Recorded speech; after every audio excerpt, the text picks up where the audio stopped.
Bory, Boris, Bory, masculin ou féminin. Les 3 orthographes et les 2 genres sont admis. L'origine des Bory à Gordes remonterait aux Ligures qui peuplaient la région plusieurs siècles avant notre ère. Les Bory, que l'on appelle aussi familièrement dans le pays cabane gauloise, sont bâtis en pierre sèche, c'est-à-dire sans mortier, selon le principe de la fausse voûte en encorbellement. La construction de cet habitat traditionnel utilisant la pierre trouvée sur place s'est perpétuée jusqu'au siècle dernier. Le village des Bory, restauré entre 1969 et 1976, nous apparaît tel qu'il s'élevait lorsque ses derniers habitants l'abandonnèrent au début du XIXe siècle.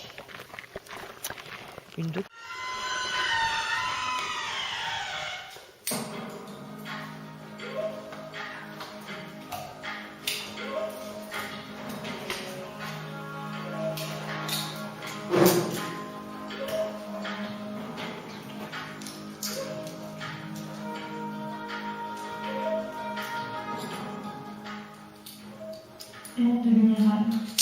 Le village des Bory est un réel lointain. Une invitation à comprendre ces constructions étonnantes de pierre, à appréhender le paysage et à observer la relation intime que l'homme a entretenue durant les siècles avec la nature, puisant en elle ce qu'elle lui offrait pour s'ouvrir, pour bâtir et survivre. L'absence de traces écrites concernant les Bory et leurs habitants alimente notre imaginaire. Ce qui est certain, c'est que notre curiosité est aiguisée à la vue de ces cabanes.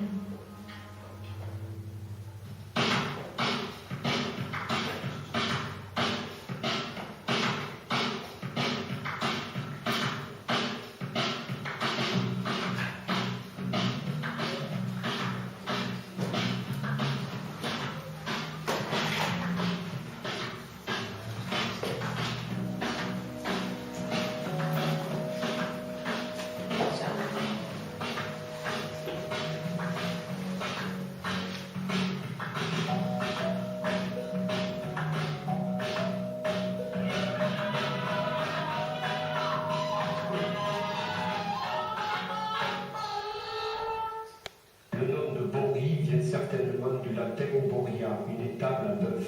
Isolée en campagne, cette cabane servait de refuge temporaire pour les eaux ou les animaux ou d'abri pour le matériel agricole. Lorsqu'elle faisait partie d'un ensemble, elle servait d'habitation permanente. La technique de construction n'a pas évolué depuis des siècles, rendant la datation délicate à établir. Ce genre de cabane existait à la fin du néolithique.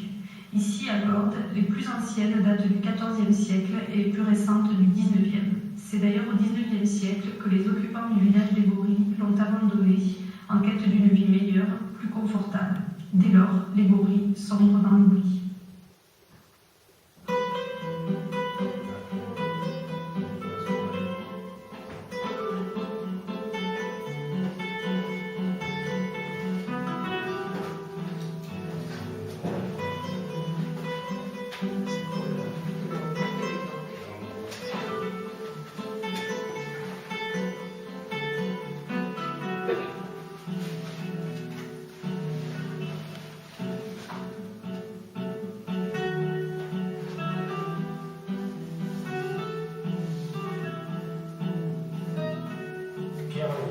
Écrivain, comédien, globe-trotteur, fasciné par le chaos minéral que forment ces étranges cabanes en ruine, devient propriétaire du village des Bory en 1968.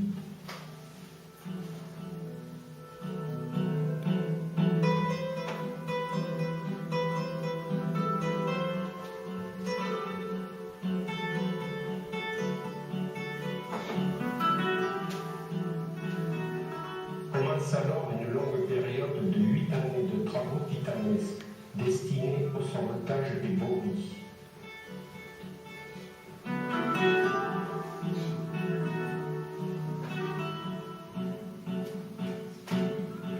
En 1984, Pierre Viala, soucieux de la préservation de ce patrimoine, cède le village des Bory à la commune de Gordes, qui en assure depuis la protection pérenne.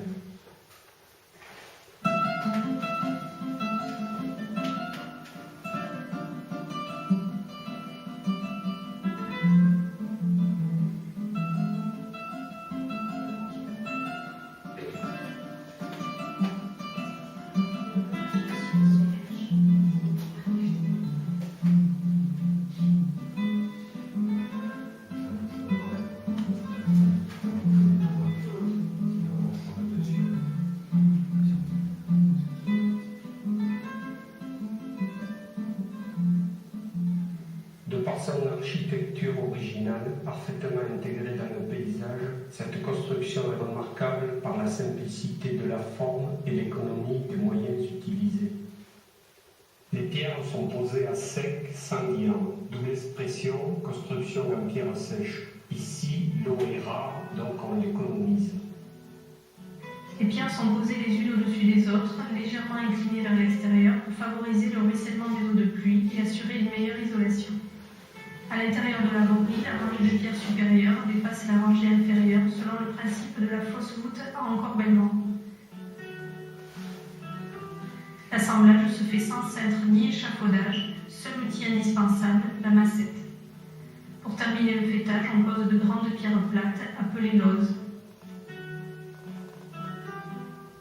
La porte est la seule ouverture, toujours petite, orientée vers le sud, pour se protéger du vent du nord, le mistral, qui peut être violent et glacial en hiver.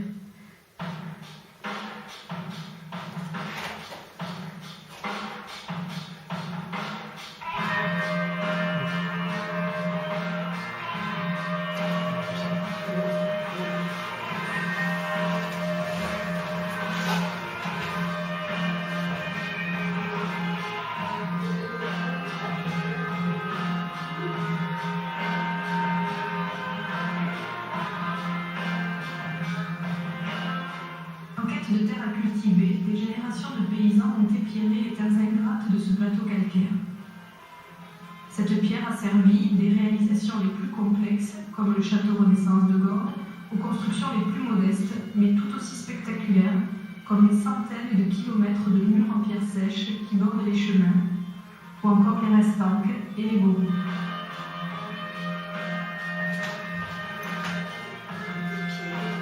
On trouve des bories dans le monde entier. On en compte 6000 en Provence, dont 400 à Londres. Selon la région, leur forme varie, ronde, pointue ou en carène comme ici à Gordes.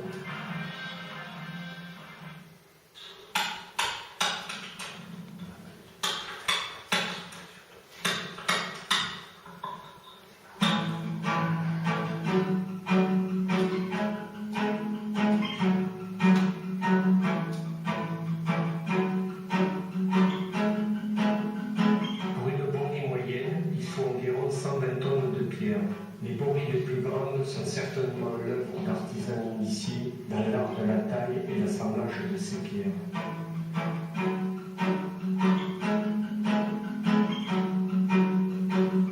Le village des Bories est composé de 5 groupes d'habitation. Autour d'une petite cour pavée, on trouve la maison avec les rudiments de confort, les espaces pour les animaux et les réserves. Les habitants vivaient en autarcie, pratiquaient l'élevage et cultivaient les terres aménagées en terrasse. La vie s'animait autour des 2 fours et sur l'aire de battage du blé.